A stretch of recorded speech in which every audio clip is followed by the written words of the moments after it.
நீலகிரி மாவட்டத்தில் பெய்து வரும் கனமழை காரணமாக பவானிசாகர் அணைக்கு நீர்வரத்து தொடர்ந்து அதிகரித்த வண்ணம் இருக்கிறது. இது பற்றிய கூடுதல் விவரங்களை தருவதற்காக செய்தியாளர் சரவணன் இணைகிறார். சரவணன், விவரங்கள். ஈரோடு மாவட்டத்தின் குடிநீர் ஆதாரமாக விளங்கும் பவானிசாகர் அணையின் மூலம் 2,07,000 ஏக்கர் பாசன நிலங்கள் பயன்பெற்று வருகின்றது.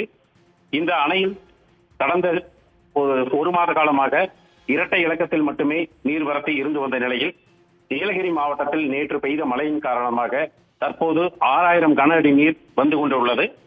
இன்று காலை 6 மணி நிலவரப்படி இரட்டை இலக்கத்தில் 24 கன அடி நீர் மட்டுமே வந்த நிலையில் 8 மணிக்கு 843 கன அடியாகவும், காலை 10 மணிக்கு 4,352 கன அடியாகவும், தற்போது 12 மணிக்கு 5,983 கன அடியாக நீர்வரத்து அதிகரித்துள்ளது.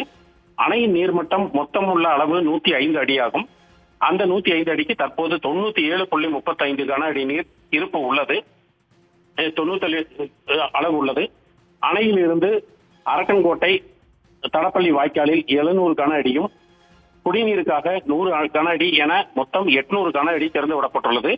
தற்போது பெய்த மழையின் காரணமாக அணைக்கு வரும் நீர்வரத்து 6,000 கன அடியாக அதிகரித்துள்ளதால் ஈரோடு மாவட்ட விவசாயிகள் மகிழ்ச்சி அடைந்துள்ளனர்.